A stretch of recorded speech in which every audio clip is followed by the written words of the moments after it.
All right, Marco, come on up. We're going to be sharing with you our next partner spotlight. And so Marco Morales on our team is going to introduce that group. Thank you. Thanks, Liz. And thank you to Empower Next Generation. That was super fun. I'm going to begin the introduction of Brittney Maruska, who's the Director of Business and Community Education at Skagit Valley College, with a little bit of context around that particular project. I think a lot of us who have parents or aunts and uncles or other family members who don't speak English or who aren't bilingual have had the experience of having to translate for them when we go and when they go to the doctor or they go to an appointment. And a lot of us had to do that as kids, as young as 6, 7, 8 years old, right? And we know what that experience is for the kid and for the parent, right? To be in that position, to have your son or daughter having to translate for you. And so we at the ACH had recognized that was a major need in our community, that we needed to build capacity around having more folks trained to be able to do that work, so it wasn't the children of the individuals having to seek services. And so we're really thankful for our partners that stepped up to be able to bring that work and that workforce to fruition. And so that's why I'm going to be introducing Brittney Maruska, who's coming up to the stage to talk to you all about that project. So please welcome Brittney Maruska. Thank you, Marco. Thank you, Marco. I'm gonna. Cool. Can y'all hear me still? Okay. Great. Well, thank you, Marco, for that introduction. Again, my name is Brittney Maruska. My pronouns are she, her, and my role at Skagit Valley College is the Director of Business and Community Education. And in that role, I get to oversee our community ed department, which includes everything from professional development to personal enrichment to medical interpretation classes, which I'm going to be showcasing today. And I really want to thank the ACH for the chance to present and for the support of our exciting project. It really aligns with the mission of Skagit Valley College, where we cultivate student learning and achievement, contribute to educational, personal, and economic success of our students, and promote equitable and thriving communities.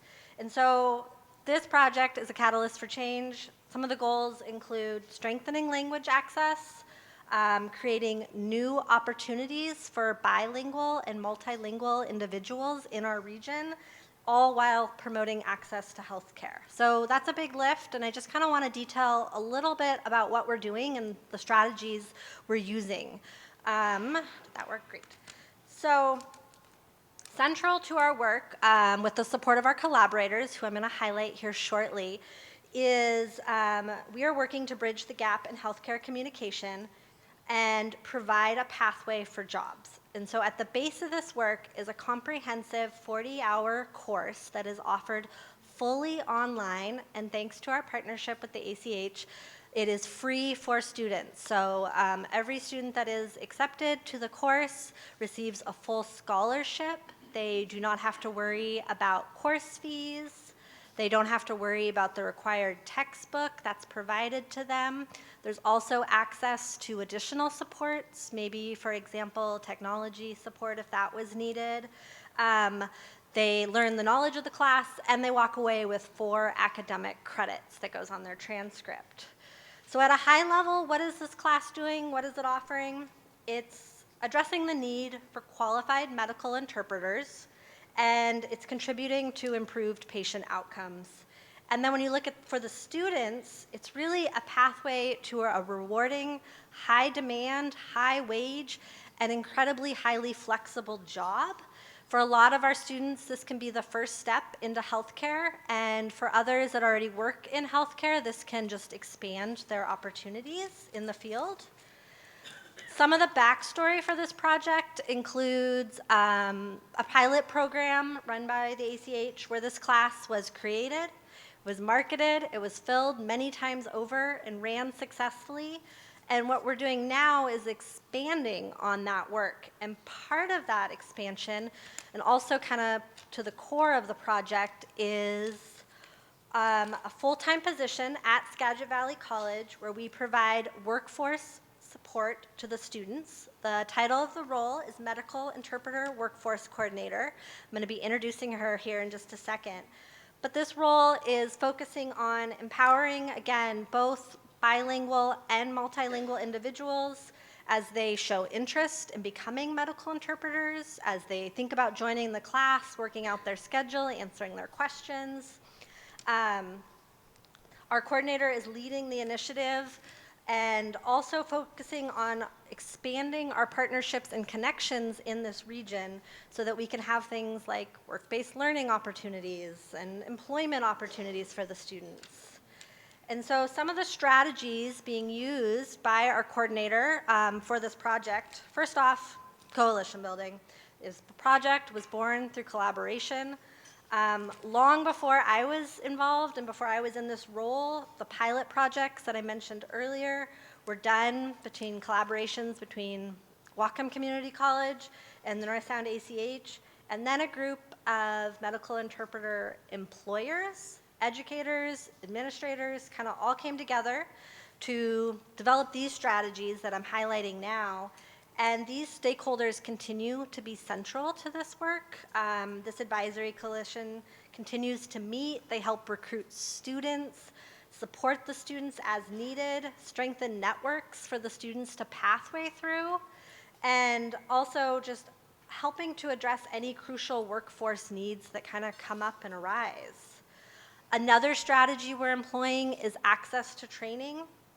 So overall, our goal is to break down obstacles and provide accessible training opportunities for all. And that includes the students that are in our course, but then as they go on and become employed in the workforce, our goal is to just offer support to that medical interpreter workforce. One step of doing that is by offering professional development opportunities. We are collaborating with current interpreters to develop curriculum, and we're going to host seminars that are organized for new interpreters and more established interpreters to come and learn from. And we're just using these partnerships to really break down the traditional barriers to training and to support the students in the field and the workers already in the field. Another term of strategy that we're really using is working to bridge education and unemployment. So our workforce coordinator is creating opportunities for students to transition from the education, from the 40-hour course, to actually being employed. We've actually learned that a lot of our students in the course already have healthcare experience, and we know that after the course and with their healthcare experience, many of them are ready to just be employed at that point. Many others need more experience, and so we're lining up these partnerships to create work-based learning opportunities, which really means internships that'll be paid. We're going to have shorter-term job shadow opportunities that'll also come with a stipend. But really just working to bridge that gap between the classroom and a real paycheck. And we know that that work builds a more inclusive and dynamic workforce. And then employment opportunities. So again, expanding those partnerships to create sustainable career paths for students.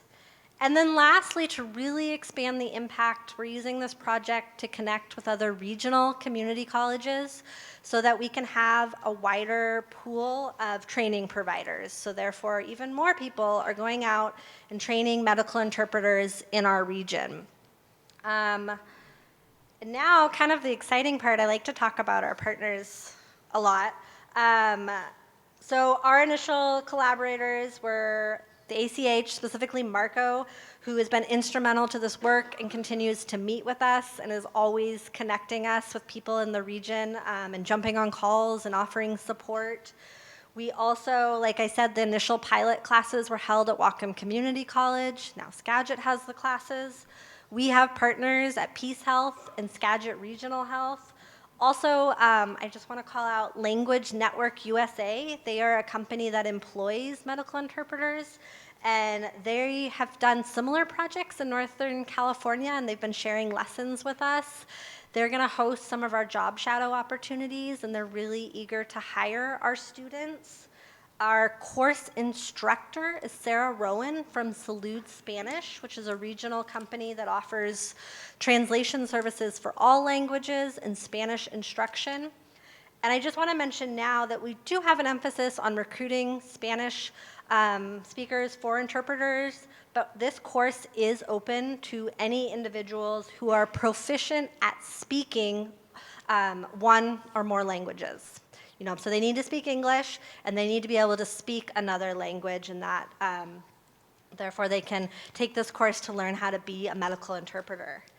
And then I'm really excited to ask Isabel Espino to just kind of give a wave over here. Yay. She's our coordinator, and we're so fortunate to have her in this role. She brings many decades of experience as an independent translator and interpreter. She also was an instructor for high school students, teaching them medical interpretation, which is another pathway that we continue to explore. She's got flyers on the class and on the project, and she'll be around, so feel free to visit her there or today as we go on. But she's also meeting with other college programs, the national certifying boards, because certification is a huge component of all of this. She works with nonprofits, potential employers, other interpreters, DSHS, et cetera. And so she'll continue to convene our coalition and our advisory committee. She's also going to be hosting regular subcommittees on the topics that are listed on the slide right now. Professional development, work-based learning, training provider, all the strategies that I kind of reviewed earlier. Really, we're just making committees for them so that we can get more people involved to make things happen. And then the one that I'm always the most excited about is our North Sound Medical Interpreter Professional Group, just basically kind of an association group where current students, interested students, students that are already employed in the field can come together and share their experience and learn from each other and get access to other resources and training. So I feel like I went over a lot right there, but we have some really big goals to accomplish this year, and I really hope something resonated with anybody out there. You've got on the screen now my email, Isabel's email. If you're interested, if you just want to send us, if you want to be on a mailing list for the project, go ahead and click on that contact list. Or if you know of anybody that speaks English in another language that might be interested in our class, the QR code is up there for it. We are registering for spring quarter coming up. It'll be Thursday afternoons. Sometimes we do it on Saturday mornings. We try and keep that schedule flexible for workers that may be interested. And I hope that we can continue this conversation as this project grows. So thank you all.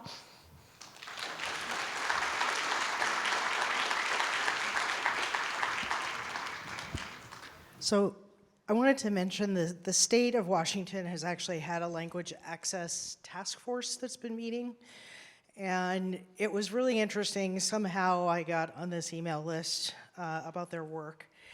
And one of the things that was showing up was this acronym LEP. And so as you're looking through their document and their recommendations, they were referring to limited English proficiency.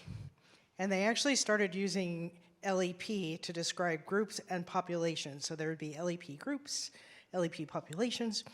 And they were looking for public input. I think they got like 12 or 13 people who gave public input on this. And perhaps I was channeling you all, or perhaps I was just having an annoyed kind of a day.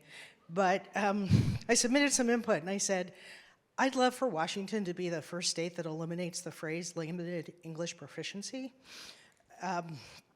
There is this presumption that somehow that makes people less, that somehow that makes people diminished, that somehow that's a challenge for them. And this may fall into the be careful what you ask for kind of thing. So I said, it would be really great if you started thinking about people where their primary language might be other than English. And so they've issued their final recommendations, and lo and behold, that's the language they're using.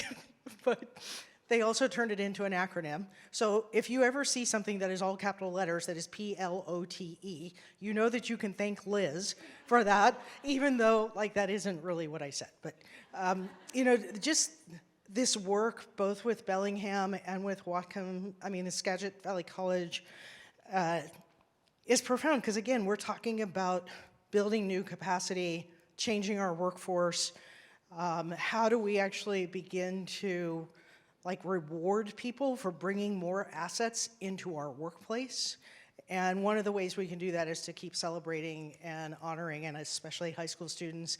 If they can understand that they can graduate and know that that is an asset and a success, that they speak multiple languages, as opposed to graduating with somebody telling them they have limited English proficiency, wow, that's profound. So just really just excited for that work to move forward.